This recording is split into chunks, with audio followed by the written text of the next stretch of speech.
മാടത്ത് തെക്കേപ്പാട്ട് വാസുദേവൻ നായർ എന്ന ടി വാസുദേവൻ നായർ അങ്ങനെ ഇനി മലയാളി ജീവിതത്തിൻ്റെ ഒരിക്കലും മരണമില്ലാത്ത ഓർമ്മയുടെ ഭാഗമാവുകയാണ്. ടി വാസുദേവൻ നായരെ കാലം ഒരുപക്ഷെ വിലയിരുത്തുക അദ്ദേഹത്തിൻ്റെ സർഗപ്രപഞ്ചത്തിൽ അദ്ദേഹം പതിപ്പിച്ച മുദ്രയുടെ മാത്രം അടിസ്ഥാനത്തിലായിരിക്കില്ല. ഒരു തലമുറയെ മുഴുവൻ വായനയിലേക്കും സാഹിത്യത്തിലേക്കും അടുപ്പിച്ച, അവരെ ചിന്തിക്കാൻ പ്രേരിപ്പിച്ച, അവയെ പോയ കാലത്തിൻ്റെ സൗഭാഗ്യങ്ങളെക്കുറിച്ചും കെട്ടകാലത്തിൻ്റെ അനർത്ഥങ്ങളെക്കുറിച്ചുമൊക്കെ അവർക്ക് പറഞ്ഞു മനസ്സിലാക്കി കൊടുത്ത ഒരു പുതിയ ജീവിത വീക്ഷണം വായനക്കാർക്ക് സമ്മാനിച്ച, ഭാഷയുടെ അനന്തമായ സാധ്യതകളെ അനായാസം പ്രയോജനപ്പെടുത്തിയ അതുല്യനായ ഒരു എഴുത്തുകാരൻ എന്ന നിലയിലായിരിക്കും ടി വാസുദേവൻ നായർ ഒരുപക്ഷെ സാഹിത്യകാരന്മാരെ സംബന്ധിച്ച് അവർക്ക് ഏറ്റവും പ്രിയപ്പെട്ടവനായി മാറുന്നത്.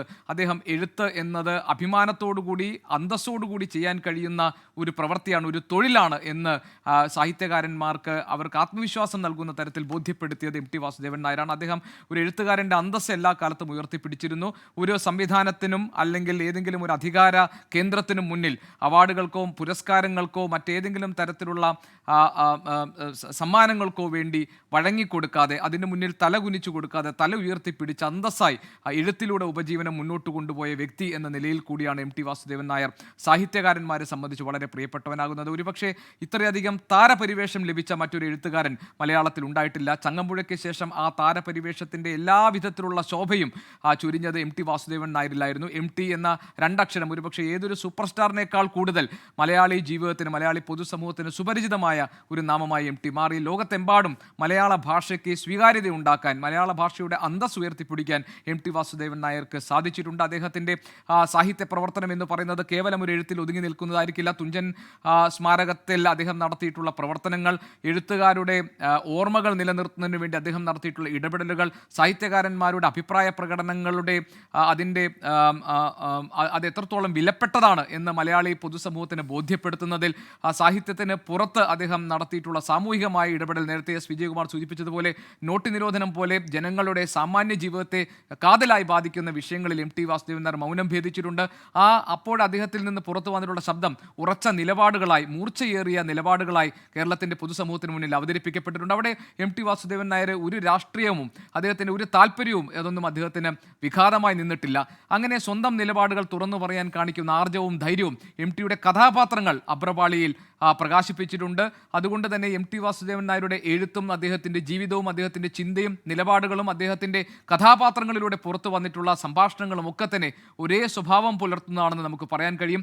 ടി വാസുദേവൻ നായരുടെ രചനയുടെ കാതലായ ഒരു ഭാഗം തന്നെ ആത്മസംഘർഷങ്ങൾ അനുഭവിക്കുകയും ഏകാഗികളായി പോവുകയും സമൂഹത്തിൽ നിന്നും കുടുംബത്തിൽ നിന്നും തിരസ്കൃതരായി പോകുന്നവരുടെയും ജീവിത കഥകളും ജീവിത പ്രാരാബ്ധങ്ങളും അവരുടെ വൈകാരിക പ്രതിസന്ധികളുമാണ് ടി തൻ്റെ രചനയിലൂടെ പുറത്തേക്ക് കൊണ്ടുവന്നിട്ടുള്ളത്. ഒരുപക്ഷെ മലയാളി അന്നത്തെ കാലത്ത് ടി വാസുദേവൻ നായർ എഴുത്തു തുടങ്ങിയ സമയത്ത് ആ കാലത്തെ യുവത്വത്തെ മുഴുവൻ അവരെ ഒന്നാകെ ആകർഷിക്കുന്ന തരത്തിലുള്ള രചനകളായിരുന്നു ടിയുടെ ഭാഗത്തുണ്ടായിരുന്നത്.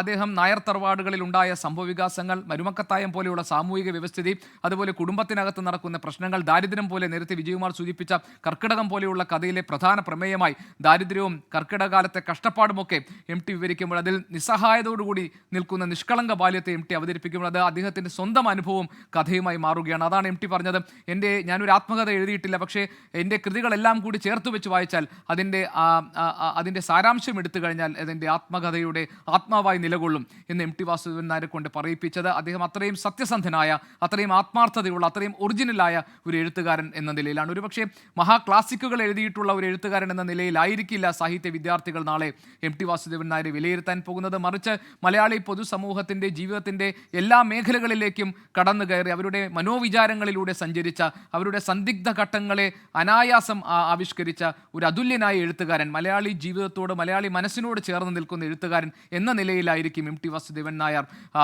വരും കാലങ്ങളിൽ വായിക്കപ്പെടാൻ പോകുന്നത്. അതുകൊണ്ടാണ് തലമുറകൾ കടന്നു പോകുമ്പോഴും ടിയുടെ രചനകൾക്ക് ഇന്നും നിലനിൽപ്പുണ്ട്, അതിൻ്റെ ആത്മാവിന് തിളക്കമുണ്ട്. ടിയുടെ രചനകൾ ആ നിലയിൽ വായിക്കപ്പെടുന്നുണ്ട്. ധാരാളം വിമർശനങ്ങൾ ടി വാസുദേവൻ നായർ അദ്ദേഹത്തിൻ്റെ ജീവിതകാലത്ത് നേരിട്ടിട്ടുണ്ട്. അതിൽ ഏറ്റവും പ്രധാനപ്പെട്ട ഒരു വിമർശനം, അദ്ദേഹം ആഴമില്ലാത്ത രചനകൾ നടത്തി നാലുകെട്ടുകളുടെ കഥാകാരൻ, അല്ലെങ്കിൽ അദ്ദേഹത്തിൻ്റെ ഏതെങ്കിലും ഒരു സാഹിത്യ ശാഖയോട് ചേർന്ന് നിൽക്കുന്ന അല്ലെങ്കിൽ ഏതെങ്കിലും ഒരു സാഹിത്യ സിദ്ധാന്തത്തിന് വഴങ്ങിക്കൊടുക്കുന്ന രചനകൾ എം ടിയിൽ നിന്നുണ്ടായില്ല. ആധുനികതയും ഉത്തരാധുനികതയും ഒക്കെ ചർച്ച ചെയ്യപ്പെട്ട ഒരു കാലഘട്ടത്തിൽ അത്തരം നഗര കേന്ദ്രീകൃതമായ മനുഷ്യൻ്റെ അസ്തിത്വവുമായി ബന്ധപ്പെട്ട പ്രശ്നങ്ങൾ ചർച്ച ചെയ്യപ്പെട്ട ആധുനികതയുടെ കാലത്തൊന്നും അത്തരം രചനകൾ എം ടിയുടെ ഭാഗത്തുനിന്നുണ്ടായില്ല. ചിന്തോദീപങ്ങളായ രചനകൾ ഉണ്ടായില്ല എന്നൊക്കെയുള്ള വിമർശനങ്ങൾ അദ്ദേഹം നേരിടേണ്ടി വന്നിട്ടുണ്ട്. അപ്പോഴെല്ലാം അദ്ദേഹം അതിന് സൗമ്യമായി നൽകിയ മറുപടി, ഞാനൊരു കൂടല്ലൂരുകാരനാണ്, ആ ഗ്രാമത്തിൻ്റെ കഥകളും ആ ഗ്രാമത്തിൻ്റെ ബിംബങ്ങളും ആ ഗ്രാമത്തിലെ നിഷ്കളങ്കരായ മനുഷ്യരുടെ ജീവിതവുമാണ് ഞാൻ എൻ്റെ രചനകളിലൂടെ ആവിഷ്കരിക്കാൻ ശ്രമിച്ചിട്ടുള്ളത്. അതുകൊണ്ട് തന്നെ മഹാനഗരങ്ങളിൽ വലിയ ചിന്തകന്മാരെ അവതരിപ്പിക്കുന്ന തരത്തിലുള്ള വലിയ കഥാപാത്രങ്ങളെ എനിക്ക് സൃഷ്ടിക്കാൻ കഴിഞ്ഞിട്ടില്ല. അങ്ങനെ പറയുമ്പോൾ എം ടി അദ്ദേഹത്തിൻ്റെ ആത്മാവിനോടും അദ്ദേഹത്തിൻ്റെ ഉള്ളിനോട് സത്യസന്ധത പുലർത്തിക്കൊണ്ടാണ് എം ടി വാസുദേവൻ നായർ ആ ഘട്ടങ്ങളിലൊക്കെ പ്രതികരിച്ചിട്ടുള്ള ആ സത്യസന്ധതയും ആ ആത്മാർത്ഥതയുമാണ് എം ടിയുടെ രചനയുടെ പ്രകാശമായി മാറി നിൽക്കുന്നത്. അതുകൊണ്ടാണ് എം ടി ഏറ്റവും താരപരിവേഷമുള്ള, ഏറ്റവും ജനപ്രിയനായ, ഏറ്റവും അധികം സ്വീകരിക്കപ്പെടുന്ന ഒരു എഴുത്തുകാരനായി എം ടി വാസുദേവൻ നായർ മാറുന്നത്. അദ്ദേഹത്തിൻ്റെ തിരക്കഥകളും ഇതേ സ്വഭാവം പുലർത്തുന്നതാണ്. അദ്ദേഹത്തിൻ്റെ സംഭാഷണങ്ങളിൽ, അദ്ദേഹത്തിൻ്റെ കഥാപാത്രങ്ങളുടെ സംഭാഷണങ്ങളുടെ തീക്ഷ്ണമായ പ്രതികരണശേഷി എല്ലാ കഥാപാത്രങ്ങളിലൂടെയും എം ടി പ്രകടിപ്പിച്ചിട്ടുണ്ട്. അത് സാമൂഹിക വ്യവസ്ഥിതിക്കെതിരെയാകാം, സാമൂഹിക തിന്മകൾക്കെതിരെയാകാം, അനാചാരങ്ങൾക്കെതിരെയാകാം, വ്യക്തി അകപ്പെട്ടു പോകുന്ന ദുർഘടമായ സന്ധികളെക്കുറിച്ചാകാം. അത്തരം സന്ദർഭങ്ങളിലെല്ലാം സ്ഫോടനാത്മകമായ പ്രതികരണത്തോടുകൂടി സംസാരിക്കുന്ന കഥാപാത്രങ്ങളാണ് അബ്രപാളികളിൽ എം ടി വാസുദേവൻ നായർ അവതരിപ്പിച്ചിട്ടുള്ളത്. ആ ചേതനയേറ്റ ശരീരം 91 വയസ്സിൽ കാലത്തിൻ്റെ വനികയിൽ മറയുമ്പോഴും എം ടി ബാക്കി വെക്കുന്നത് എല്ലാ കാലത്തും നമുക്ക് വായിക്കാനും മനസ്സിലാക്കാനും ഉൾക്കൊള്ളാനും കഴിയുന്ന വലിയൊരു സാഹിത്യ പ്രപഞ്ചമാണ്. നമ്മളോടൊപ്പം ഹാഷ്മി താജ് ഇബ്രാഹിം ചേരുന്നുണ്ട് കോഴിക്കോട്ടുനിന്ന്. ഹാഷ്മി, ഇനിയിപ്പോഴും 4 മണിയോട് കൂടിയാണ് സംസ്കാര ചടങ്ങുകൾ നടക്കുക. പ്രമുഖരായ വ്യക്തിത്വങ്ങൾ എം ടി വാസുദേവൻ നായർ അവസാനമായി കണ്ട് ആദരാഞ്ജലികൾ അർപ്പിക്കാൻ വേണ്ടി അദ്ദേഹത്തിൻ്റെ കോഴിക്കോട്ടെ വസതിയിലേക്ക് എത്തുന്നുണ്ട്. വളരെ സജീവമായ ആലോചനകളും ചിന്തയും അതോടൊപ്പം തന്നെ നർമ്മം കലർന്നതും ഒക്കെയായ സംഭാഷണങ്ങൾക്കൊക്കെ സാക്ഷ്യം വഹിച്ചിട്ടുള്ള വീടാണ് എം ടിയുടെ സിത്താര എന്ന വീട്. അവിടെ ഏറ്റവും പ്രഗത്ഭരായ ആളുകൾ തൊട്ട് ഏറ്റവും നിസ്വരായ ആളുകൾ വരെ അദ്ദേഹത്തെ കാണാനും അദ്ദേഹത്തോട് സ്നേഹം പങ്കിടാനും ഒക്കെ എത്തിയിട്ടുള്ള മുറികളാണ്. അവിടെ എം ടിയുടെ ചിന്തകളും എം ടിയുടെ കാൽപെരുമാറ്റവും എം ടിയുടെ എഴുത്തിൻ്റെ ശക്തിയുമൊക്കെ ഇപ്പോഴും ഊർജ്ജമായി ആ വീടിനകത്ത് നിൽക്കുന്നുണ്ടാകാം. ഇപ്പോൾ ഏറ്റവും ഒടുവിൽ അദ്ദേഹത്തിൻ്റെ സംസ്കാര ചടങ്ങുകളിലേക്ക് നമ്മൾ അടുക്കുകയാണ്.